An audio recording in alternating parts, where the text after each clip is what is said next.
Yun, good day mga kamikaniko. So yan, magpapalit tayo ng ball joint ng Navara D40.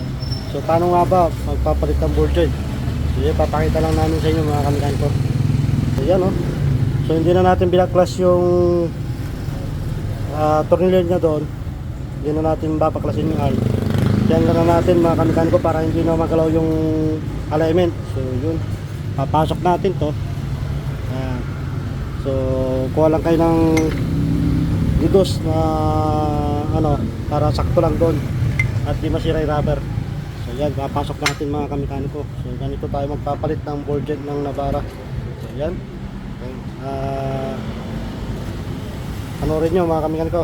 Ayan, sige, pasok na natin mga kamikaniko. So walang tanang jack. Jack natin.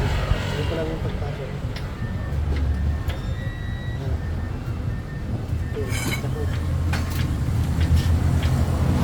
Pag naka-press na yan, pataas.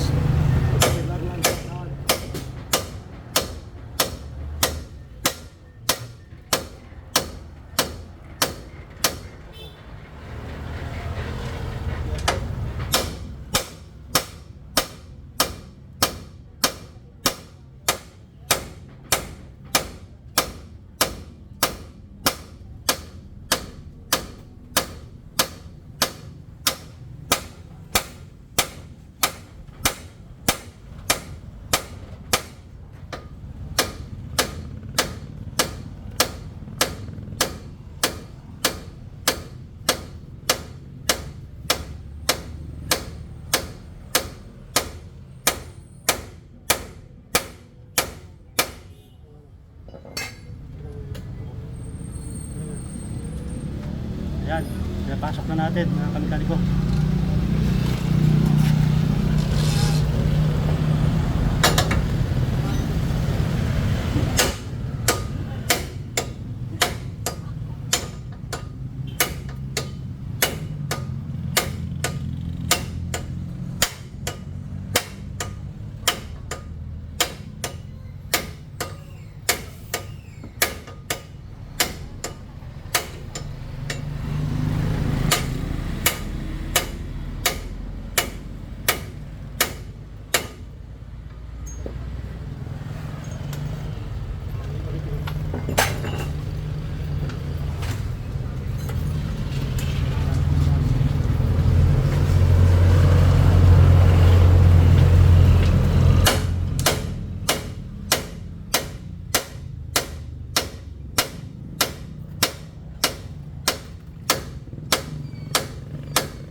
Tsaga lang.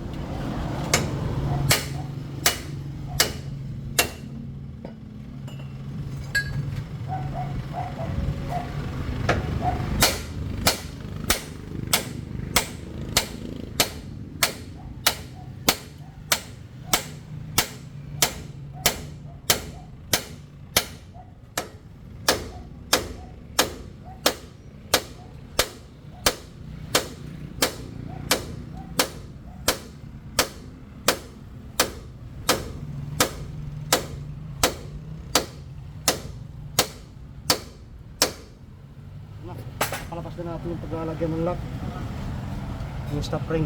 Yan, tapos na mga kamikaniko. Yan, ganun lang kadali. Tsaga lang mga kamikaniko. Ito na natin dalawa. Kabilaan na yan mga kamikaniko. So ito. So nagpapalit din tayo ng axle bolt. Ito pala yung ating service mga kamikaniko. So inalagaan natin para tumagal pa. So yun yung dalawang axle. Yan, pinapakuwanan ko ng axle bolt mga kamikaniko. Yan, have a great day. Please like and share. Follow na rin po mga kampihan ko sa ating mga video para ganahan tayong mag-upload. Yan. Yun, thank you.